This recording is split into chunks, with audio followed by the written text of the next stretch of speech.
ಅಶೋಕ ರಾಮಣ್ಣ ಶ್ರೀಸಲ ಬರಪ್ಪ ಇಲ್ಲಿ ನೋಡ ಸರ್ಕಾರದವ್ರು ಜಾತಿ ಗಣತಿ ಮಾಡ್ತಾರಂತ ಪೇಪರ್ನಾಗ ಬಂದೈತಿ.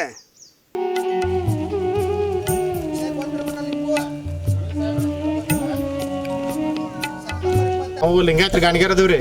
ನಮ್ಮ ಮನ್ಯಾಗ ಗಾಣದ ಎಣ್ಣೆ ತೆಗಿತೀವಿ, ಹಂಗಾಗಿ ನಾವು ಲಿಂಗಾಯತ್ರ ಗಾಣಿಗಾರ ಅದೇವ್ರಿ. ನಾವು ಮಂಗಳೂರಲ್ಲಿರೋರು ಶೆಟ್ಟಿ ಗಾಣಿಗರು.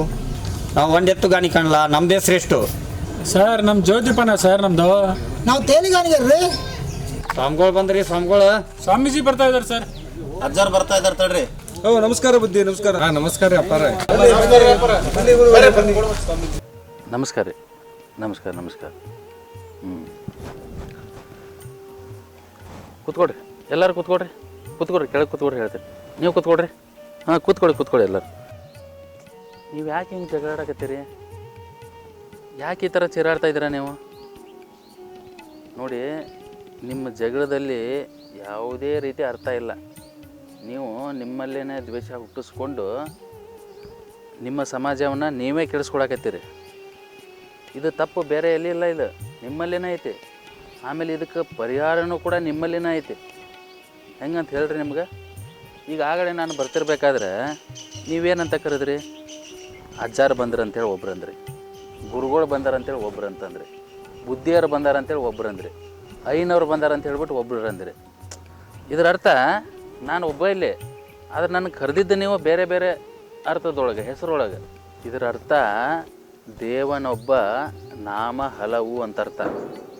ಅಂದ್ರೆ ಬೇರೆ ಬೇರೆ ಭಾಗದೊಳಗೆ ನಿಮ್ಮನ್ನ ಬೇರೆ ಬೇರೆ ಥರ ಕರೀತಾ ಇರ್ಬೋದು, ಆದರೆ ಮೂಲತಃ ನಿಮ್ಮ ವೃತ್ತಿ ಬಂದುಬಿಟ್ಟು ಗಾಣದಿಂದ ಎಣ್ಣೆ ತೆಗೆಯುವಂಥ ವೃತ್ತಿ. ಅಂದರೆ ನೀವು ಗಾಣಿಗರು ಅಂತ. ಇದರಲ್ಲಿ ನಾನು ಹೆಚ್ಚು ನಾನು ಕಡಿಮೆ ಅಂತ ಇಲ್ಲಿ ಯಾವುದೂ ಇರೋದಿಲ್ಲ. ಈಗ ನೀವು ಮಾಡಬೇಕಾದಂಥ ಪ್ರಮುಖವಾದಂಥ ಕೆಲಸ ಅಂದ್ರೆ, ಕರ್ನಾಟಕ ಸರ್ಕಾರ ಈಗ ಮನೆ ಮನೆಗೆ ಜಾತಿ ಗಣತಿ ಅಂತ ಮಾಡ್ಲಿಕ್ಕೆ ಬರ್ತಾರೆ. ನೀವು ಅಂಥ ಸಂದರ್ಭದಲ್ಲಿ ಮನೆಯಲ್ಲಿ ಇದ್ದುಕೊಂಡು ನೀವು ಎಷ್ಟು ಜನ ಮನೆಯಲ್ಲಿರ್ತೀರ ಅದನ್ನು ಸಂಖ್ಯೆನ ಬರೆಸ್ಬೇಕು. ಅದೇ ರೀತಿಯಾಗಿ ಧರ್ಮ ಅಂತ ಇರುವಂಥ ಕಾಲಮಲ್ಲಿ ಹಿಂದೂ ಅಂತ ಬರೆಸ್ಬೇಕು. ಜಾತಿ ಅನ್ನುವಂಥ ಕಾಲಮಲ್ಲಿ ಗಾಣಿಗ ಅಂತ ಬರೆಸ್ಬೇಕು.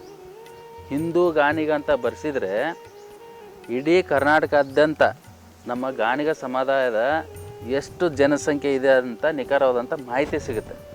ಇದರಿಂದ ನಮಗೆ ಮುಂದೆ ಸರ್ಕಾರದಿಂದ ಯಾವುದಾದ್ರು ಅನುಕೂಲಗಳು ಪ್ರಯೋಜನಗಳು ಇದ್ದರೆ ನಮಗವು ಒಲಿತಾವೆ.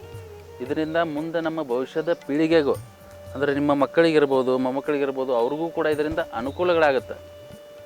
ಈ ವಿಷಯನ ನೀವೆಲ್ಲರೂ ನಿಮ್ಮ ಮನೆಯವ್ರಿಗೆಲ್ಲನೂ ತಿಳಿಸಿ. ನಿಮ್ಮ ಹಳ್ಳಿಯಲ್ಲಿರುವಂಥ, ಊರಲ್ಲಿರುವಂಥವ್ರು, ಸಿಟಿಯಲ್ಲಿರೋಂಥವ್ರು ಪ್ರತಿಯೊಬ್ಬರಿಗೂ ವಿಷಯನ ತಿಳಿಸ್ಬೇಕು. ಒಂದು ವೇಳೆ ಊರು ಬಿಟ್ಟು ಎಲ್ಲರೂ ಆಚೆ ಕಡೆ ಹೋದವ್ರಿಗೆ ಅವ್ರಿಗೂ ಕೂಡ ಮಾಹಿತಿಯನ್ನು ಕೊಡಿ.